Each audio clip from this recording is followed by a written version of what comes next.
Kisah Sang Penakluk. Lanjut lagi, jangan lupa like, komen dan share cerita ini ke media sosial yang sahabat punya. Terima kasih. Bab 880-882. Adapun sekte yang disebut mulia dan terhormat, Kevin Ye awalnya mencemooh. Sekarang melihat Kingsu meninggalkan saudara-saudaranya sendiri, penghinaan semacam itu lebih terlihat di wajah. Perjalanan trio Maoshan ke laut benar-benar musnah. Kevin Ye menangkap dua dari mereka, dan yang lainnya melarikan diri kembali untuk melaporkan berita seperti anjing yang hilang. Saya khawatir situasi yang memalukan ini berada di luar imajinasi Gunung Maoshan yang berjarak ratusan kilometer. Sejak orang tuanya ditangkap, Lin Sailing gelisah. Meskipun orang-orang di laut, tetapi hati telah terbang ke awan. Lin Sailing melihat sepasang mata Kevin Ye ini, cemas di dalam hati. Saat ini, Kevin Ye ingin melihat seseorang dari Maoshan untuk bernegosiasi dengannya. Sayangnya, dunia tidak sesempurna yang diharapkan. Sudah beberapa hari sejak King Suzy melarikan diri kembali, tetapi masih belum ada gerakan di sisi Gunung Maoshan. Ini benar-benar mendesak. Tetapi tidak mengherankan King Suzy. Setelah pertarungan antara King Suzy dan Kevin Ye di Linhai, tidak hanya pedangnya yang hancur, tetapi juga senjata ajaibnya dikumpulkan. Dia sangat ketakutan sehingga dia bahkan tidak bisa menggunakan dun. Dia hanya bisa berjalan menuju Maoshan dengan pakaian compang camping. Sampai hari ketiga, King Su tiba di kaki Gunung Maoshan. Melihat Gunung Maoshan yang tidak terlalu tinggi, King Su hampir tidak menangis. Namun, King Su tidak naik gunung. Bagaimanapun, Gunung Maoshan bukan hanya tanah suci Tao yang legendaris, tetapi juga tempat wisata. Ada banyak wisatawan sepanjang tahun, dengan lautan orang dan dupa. Sekolah Maoshan yang sebenarnya tidak berada di kuil Tao Maoshan, tetapi di belakang Maoshan. Setelah berkeliling di kaki gunung beberapa kali, King Su menemukan tempat yang jarang penduduknya di gunung belakang. Kemudian dia menjepit formula Dharma dengan jarinya. Dalam sekejap, seluruh orang bersembunyi di gunung Maoshan.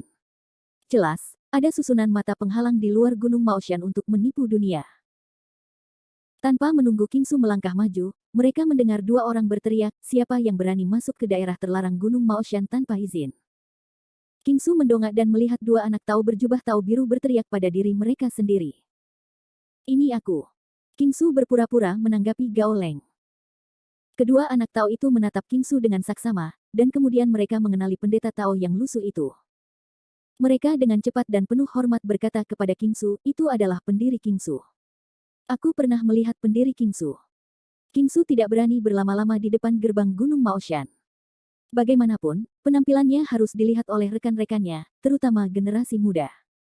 Wajahnya akan sangat hilang. Di mana master-master sekarang? King Su bertanya sambil berjalan. Kedua anak Tao itu tidak berani menyinggung King Su. Melihat penampilan King Su seperti anjing yang berduka, mereka menahan senyum dan berkata, Grandmaster, Master sedang bermeditasi di aula belakang. King Su melambaikan tangannya dan berkata, aku tahu. Berbicara tentang King Su, langkah kakinya secepat angin menuju aula belakang. Setelah menunggu King Su pergi jauh, kedua penjaga gerbang mulai tertawa. Halo, ada apa dengan pendiri King Su? Sepertinya dia kembali dari hutan belantara. Siapa tahu, mungkin itu seseorang yang kamu temui di luar gerbang gunung. Tidak, pendiri King Su adalah murid pemimpin. Bahkan jika kamu bertemu dengan orang-orang dari Tiandao Yinmen, kamu tidak akan begitu malu. Oh, aku tidak yakin. Lagi pula, ada surga di timur, dan ada gunung di luar gunung. Kedua anak itu berkata, menertawakan diri mereka sendiri. Aku ingin bertemu denganmu lagi. Namun, dia pergi ke pintu dan berpikir sejenak bahwa akan sangat baik baginya untuk pergi seperti ini, jika tidak, itu tidak akan cukup untuk membuktikan kondisinya yang menyedihkan. Setelah memikirkannya, King Su, berpakaian compang camping dan rambut acak-acakan, bergegas langsung ke aula belakang dan mulai menangis begitu dia memasuki pintu. Guru, guru, guru bertanggung jawab atas para murid, guru. Suara tangisan yang murni dan hampa adalah sebuah tragedi, yang hampir disebut air mata yang sedih dan tercium. Saat ini, Kevin Ye tidak berada di tempat. Jika tidak, Kevin Ye pasti akan membangkitkan jempol dan pujian, dia benar-benar kaisar film generasi baru. Aula belakang Maoshan cukup besar untuk menampung ratusan orang untuk mengerjakan pekerjaan rumah mereka di aula. Di aula belakang, patung emas Laozi yang besar berdiri. Di bawah patung perunggu ini, terdapat futon abu-abu, yang di atasnya duduk seorang pendeta Tao tua. Pendeta Tao itu berambut bangau dan kekanak-kanakan, dengan jubah Tao ungu dan debu beterbangan di tangannya. Dia tampak seperti negeri dongeng. Dia bukan orang lain. Dia adalah orang yang sebenarnya yang bertanggung jawab atas Sekte Maoshan dan Tao Tianchang. Awalnya, Tao Tianchang sedang berada di tengah kelas sore, tetapi dia diganggu oleh teriakan Kingsu. Mata tua itu terbuka untuk terbuka, tetapi sedikit terang dalam kegelapan. Melihat murid termudanya menangis, pendeta Tao Tianchang memanggil dengan lembut, "Itu Kingsu." Apa standarnya orang yang panik ini? Dia berlutut di depan pendeta Tao Tianchang dengan keras dan membenturkan kepalanya. "Guru, mohon berbelas kasihlah. Mohon buatlah keputusan untuk murid-murid Anda." Pendeta Tao Tianchang tidak melihat ke arah Kingsu, tetapi dia masih merupakan sosok yang misterius dan misterius apa yang ingin dibicarakan. Kingsu berdiri dari tanah. Segera, pendeta Tao Tianchang melihat ke depan dan ke belakang ke arah Kingsu, dan kemudian berkata dengan aneh, "Murid Kingsu, mengapa kamu begitu malu? Mengapa hanya kamu yang kembali? Apa yang terjadi?" Menghadapi pertanyaan pendeta Tao Tianchang, Kingsu merasa sedih dan mulai meratap lagi, "Guru, saya minta maaf. Kali ini, saya turun gunung bersama saudara seperguruan Zhuang Suzi dan saudara muda Fei Chen ke Linhai untuk mencari tahu kebenarannya. Saya tidak ingin kepala iblis wanita itu tidak hanya memiliki kekuatan sihir yang tinggi dan kuat, tetapi juga memiliki seorang pembantu. Kakak-kakak seperguruan kita tidak mampu bertarung. Tidak hanya senjata-senjata ajaib yang dikumpulkan, tetapi juga Zhuang Suzi dan debu-debu yang beterbangan ditangkap oleh kepala iblis perempuan itu." Saat dia mengatakan ini, Kingsu terisak-isak, kepala iblis perempuan itu juga mengatakan bahwa Gunung Maoshanku adalah orang yang menipu dunia. Jika dia berani turun gunung untuk memengaruhinya di masa depan, dia akan. Setelah itu, Kingsu juga berpura-pura membuat wajah, dan melirik Taois Tianchang. Meskipun Taois Tianchang tidak memiliki warna marah di wajahnya, dia masih memarahi dengan suara dingin, "Bagaimana dengannya? Katakanlah." Kingsu hanya berkata, dia akan bertarung dan akan pergi ke Maoshan, biarkan aku Maoshan mengirim ayam dan anjing." Benar saja, begitu Kingsu mengatakan ini, cahaya keemasan muncul di mata Tianchang Dao, "Haha, sangat arogan dan lalim." Jelas bahwa kata-kata Kingsu sengaja memprovokasi Taois Tianchang. Dia tidak menyebutkan apapun tentang dua orang biasa yang naik gunung. Dia hanya melompatinya dan memperbesar kata-kata Kevin Ye. Kemampuan untuk mengubah hitam dan putih ini benar-benar unik. Akhirnya, Kingsu berteriak, "Guru, guru. Tidak ada gunanya bagi para murid. Biarkan dua saudara seperguruan yang lebih tua ditangkap. Saya berharap yang abadi akan datang untuk menyelamatkan saudara seperguruan Zhuang Suzi dan saudara seperguruan yang lebih muda Fei Chen." Murid, murid.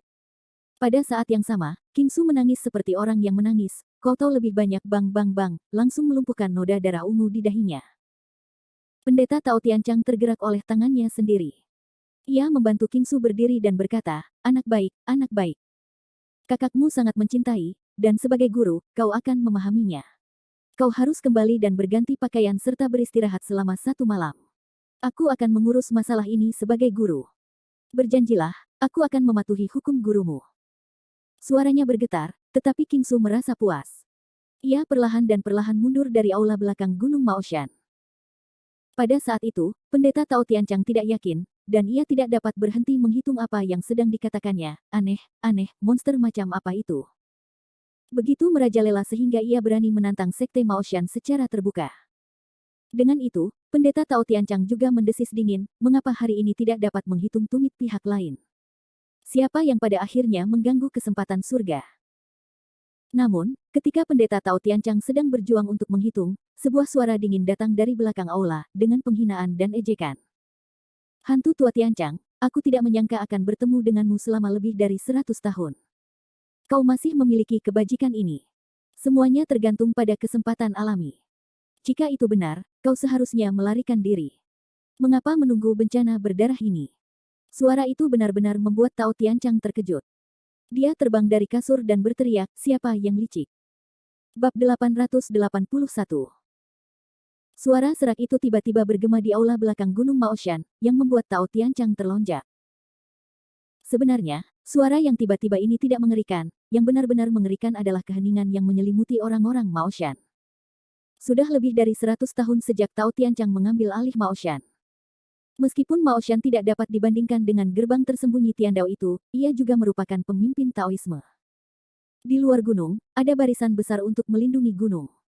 Tidak seorang pun dapat masuk jika mereka mengatakan akan masuk. Saat ini, di aula belakang kultivasi diri, seorang sosok masuk dengan tenang. Dia tidak menyadari pencapaiannya. Disinilah Tao Tianchang benar-benar merasa takut. Melihat Tao Tianchang terbang dari kasur, suara itu tertawa dingin lagi. Hantu tua Tianchang, tidak terlalu kekanak-kanakan untuk menggunakan trik ini di depanku untuk menakut-nakuti orang lain. Tanpa menunggu reaksi Tao Tianchang, sebuah tangan besar tak terlihat di kepalanya tiba-tiba muncul dan menembak jatuh kepala Tao Tianchang. Tao Tianchang ketakutan dan berkata dengan cepat, "Tidak bagus." Kata Tianchang Dao, debu yang berterbangan di tangannya membentuk yang, dan berteriak, "Buka." Namun, meskipun begitu, Tao Tianchang masih dipukul jatuh oleh kekuatan besar ini dan duduk di kasur lipat lagi. Meskipun itu bukan pertarungan tatap muka, kekuatan pihak lain membuat Tao Tianchang sangat ketakutan. Siapa yang mulia dan apa yang ingin Anda lakukan ketika Anda datang ke Mao Shan? Menghadapi rasa takut yang tidak diketahui, Tao Tianchang membuka matanya, melebarkan pupilnya, dan berteriak kepadanya. Suara itu terdengar lagi dalam kegelapan dan berkata, "Haha, iblis tua, aku tidak menyangka akan bertemu denganmu selama ini. Apakah kamu sudah melupakan semua teman lamamu? Aku sangat sedih." Saat suara serak itu terus membesar, sesosok tubuh mekar dalam nyala api ungu dan keluar perlahan. Namun, Tao Tianchang masih tidak dapat melihat penampilan masing-masing. Orang itu ditutupi dari kepala hingga kaki dengan jubah hitam, yang terlihat seperti bos penjahat. Tao Tianchang duduk di kasur lipat dan saling memandang dengan dingin. Meskipun dia tidak dapat melihat wajahnya dengan jelas, Tao Tianchang sudah mengenali siapa pihak lainnya. Terkejut, tertegun, lamban, untuk waktu yang lama, Tao Tianchang mampu memperlambat dan tersendat, "Ye Xiuluo. Itu kamu, Ye Xiuluo. Kamu masih hidup." Jubah hitam itu menyeringai aneh untuk beberapa saat, dan berkata, "Ini langka, iblis tua. Aku belum berjalan di timur selama 100 tahun. Aku tidak menyangka bahwa kalian orang-orang tua tidak melupakanku. Sangat bagus, sangat bagus." Pemilik di balik jubah hitam ini bukan orang lain. Dia adalah penguasa Aula Sura, yang menakutkan di malam hari. Saya khawatir hanya sedikit orang di seluruh timur, baik itu gerbang surga tersembunyi atau 10 keluarga teratas dari keluarga emas, yang tidak pernah bisa berlatih dan yang telah diusir oleh keluarga, telah tumbuh menjadi raksasa surga.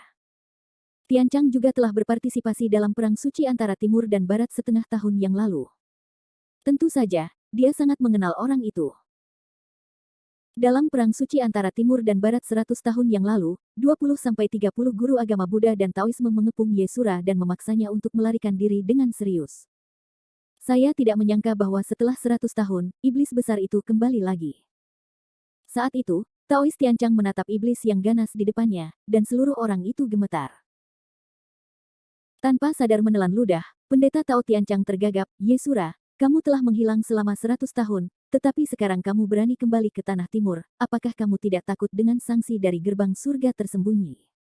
"Oh, sanksi." Suara Naitsura terdengar sangat menghina, "Hantu tua Tianchang, apakah kamu terlalu naif, atau apakah kamu merasa bahwa aku terlalu naif? Karena aku berani datang ke tanah timur ini, aku tidak takut. Sekarang setelah aku begitu sukses, apakah aku masih peduli dengan ubi jalar dan telur busukmu? Sungguh konyol." Di hadapan Naitsura yang perlahan mendekat, langit telah merasakan napas kematian, semacam hitam yang mengerikan, membuat orang-orang Tao Tianchang tidak berani bergerak. Sedikit gemetar, Tianchang hanya bisa mengumpulkan keberanian untuk berteriak, dan berkata, "Ye Xiuluo, aku menyarankan kamu untuk pergi sesegera mungkin. Aku adalah tanah suci Mao Shan. Di bawah perlindungan Dharma Guru Lama, kamu akan dihukum oleh surga jika kamu berani melakukan kesalahan di gunung kami." Pada saat ini, orang-orang Tao Tianchang dapat mengucapkan kata-kata semacam ini, yang juga dapat dianggap sebagai rasa takut untuk berbicara dengan bebas. Tentu saja, Tao Tianchang, ini juga tidak berdaya. Bagaimanapun, tampaknya tidak ada yang bisa menghukum iblis di depannya kecuali hukuman surga. Namun, kata-kata Tao Tianchang jatuh ke telinga Yesura, tetapi itu masih merupakan lelucon dingin yang lucu. "Lao Jun, kutukan Tuhan. Hantu tua Tianchang, aku melihat bahwa kamu semakin hidup kembali. Ketika kamu mati, kamu masih berharap untuk memiliki dewa untuk melindungimu.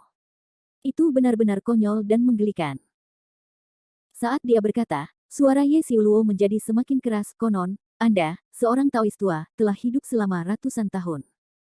Takut mati adalah hal yang tak terelakkan. Namun, jangan khawatir, Anda tidak akan sendirian dalam perjalanan menuju alam baka. Saat waktunya tiba, teman-teman lama Anda akan mengirim mereka ke neraka satu persatu. Akan menjadi hal yang luar biasa jika mereka menemani Anda ke alam baka. Menghadapi ancaman kematian, Taois Tianchang tidak dapat berhenti menggertakkan giginya dan mengeluarkan suara berderak. Ye Xiuluo, apa yang ingin Anda lakukan? Apa yang ingin Anda lakukan? Dalam keadaan takut, Taois Tianchang hanya bisa menggertakkan giginya dan meraung histeris. Namun, Ye Xiuluo berkata sambil tersenyum, apa yang akan Anda lakukan?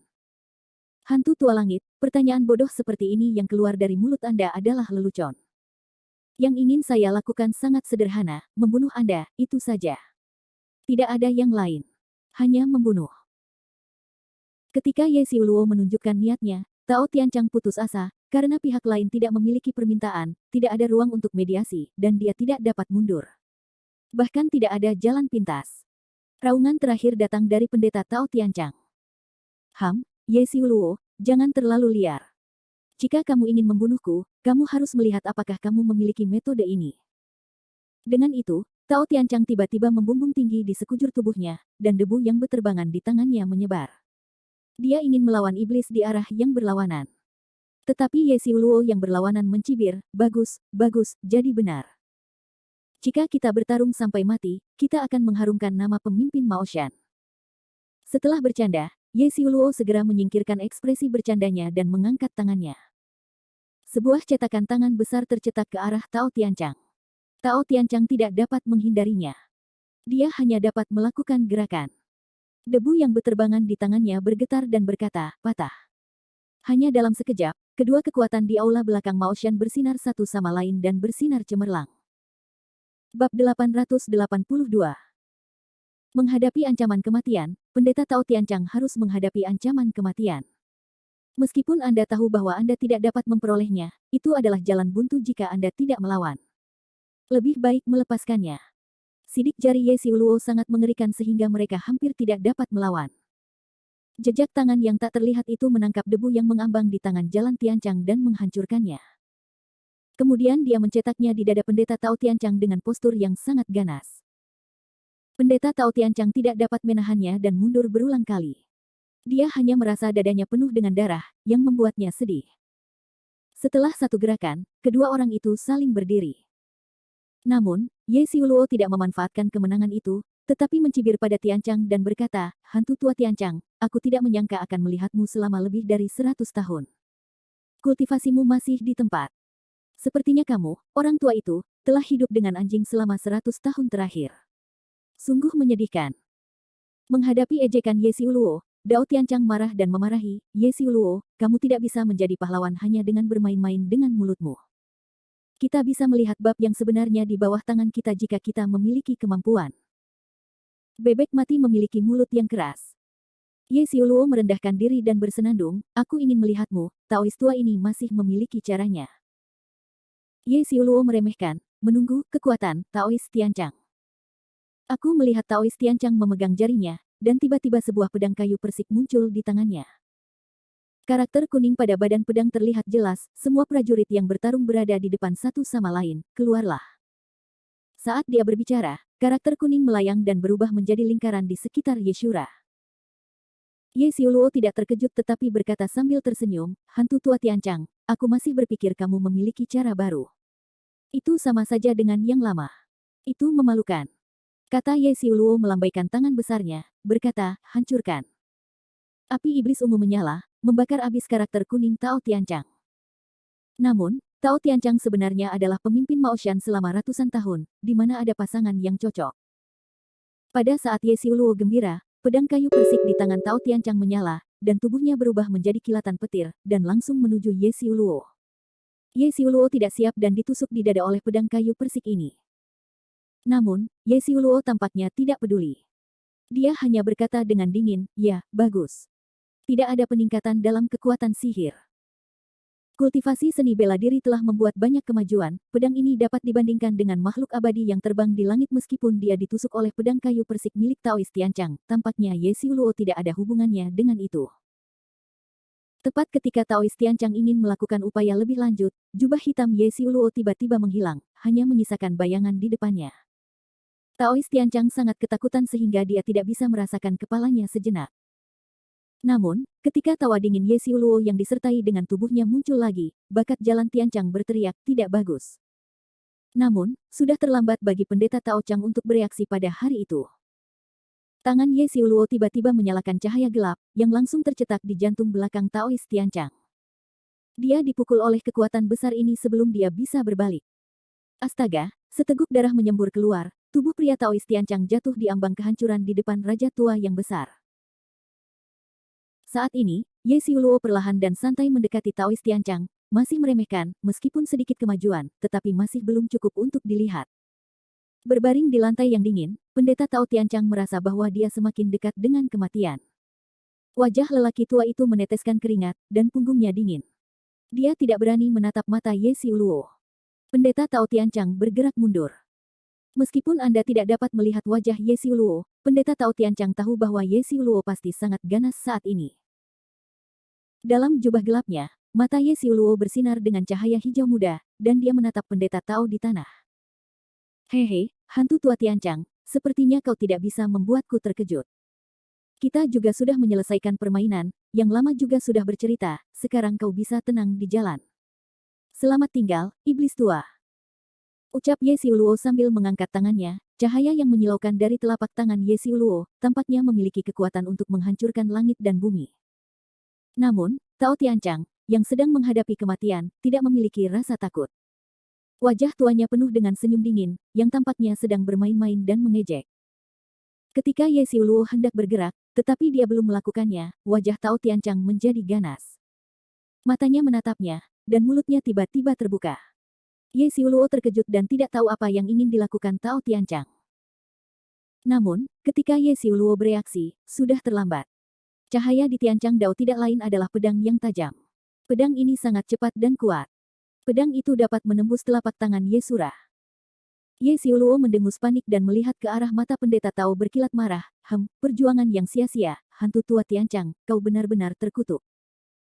Saat dia berbicara, tubuh Ye Xiuluo tiba-tiba berubah menjadi bunga api dan terbang ke arah Tao Tianchang, yang akan mengambil nyawanya.